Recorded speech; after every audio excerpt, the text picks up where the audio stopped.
वृंदावन के जनमानस में एक सत्य घटना बड़ी ही प्रसिद्ध है।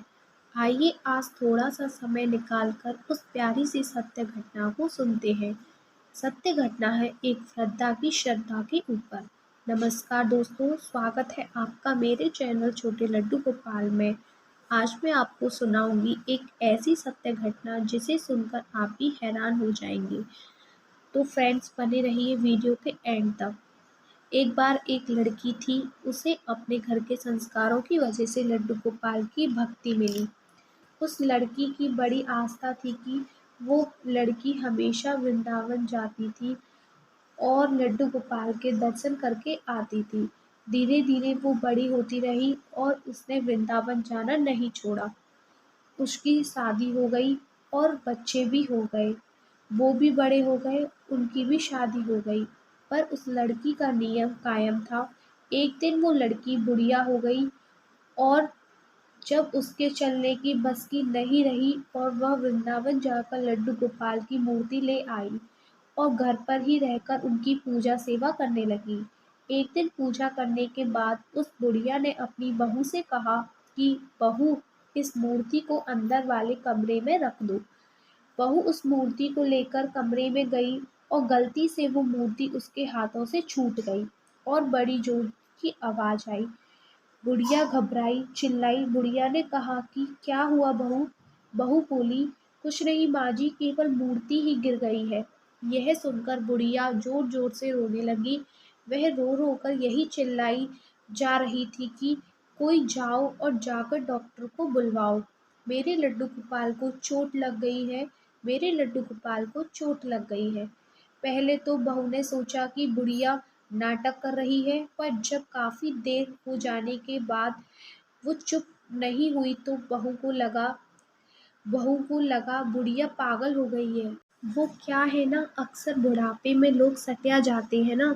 शाम को जब बुढ़िया का बेटा घर आया और उसे बहू ने सब समझाया तो उसे भी लगा कि माँ सचमुच पागल हो गई है।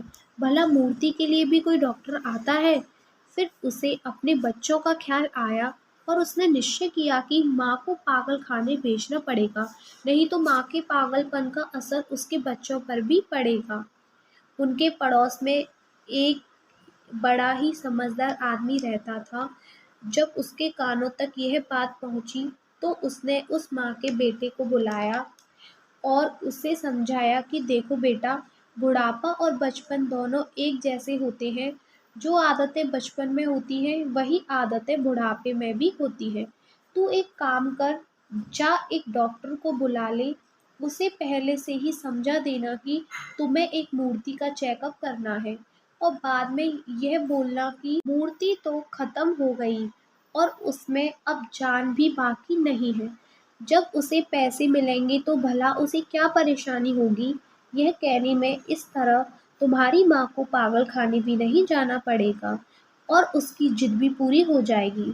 बेटे को बात समझ में आ गई। वो घर आया और जैसा उस आदमी ने बताया था एक डॉक्टर को समझा दिया और डॉक्टर भी राजी हो गया।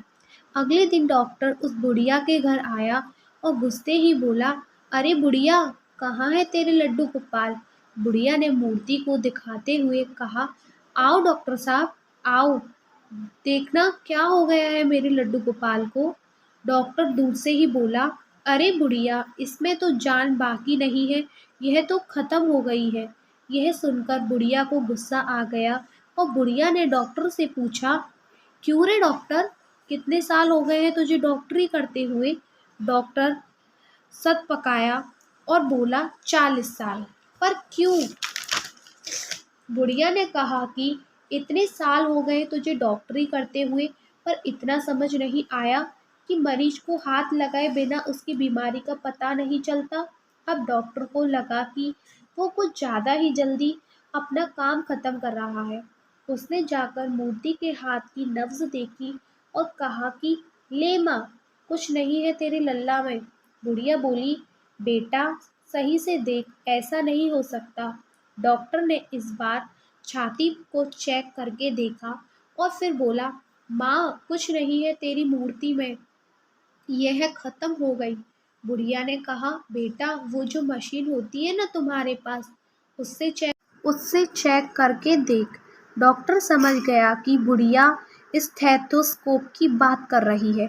अब डॉक्टर को पैसे मिले थे तो क्या दिक्कत थी, वो भी लगाकर चेक कर लेते हैं। जवाब तो उसे पता ही था। उस डॉक्टर ने अपना स्टेथोस्कोप निकाला और उसको उस मूर्ति की छाती पर लगाया और मूर्ति में से जोर-जोर से धक-धक की आवाज़ आई और डॉक्टर घबरा गया।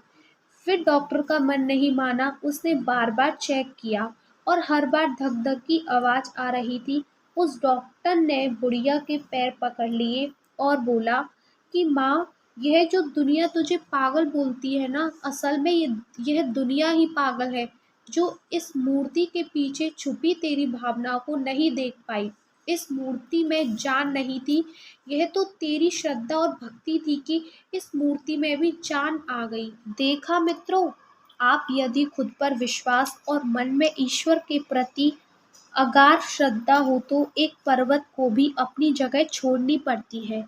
आशा करती हूँ आपको ये मेरी वीडियो अच्छी लगी होगी, तो प्लीज़ मेरे चैनल को सब्सक्राइब करें, लाइक करें, शेयर करें, कमेंट करें और मुझे कमेंट बॉक्स में राधे राधे भी अवश्य लिखें। अब आपसे मेरी मुलाकात होगी नेक्स्ट वीडियो में, तब तक के लिए आपको मेरा प्रेम भरा राधे राधे।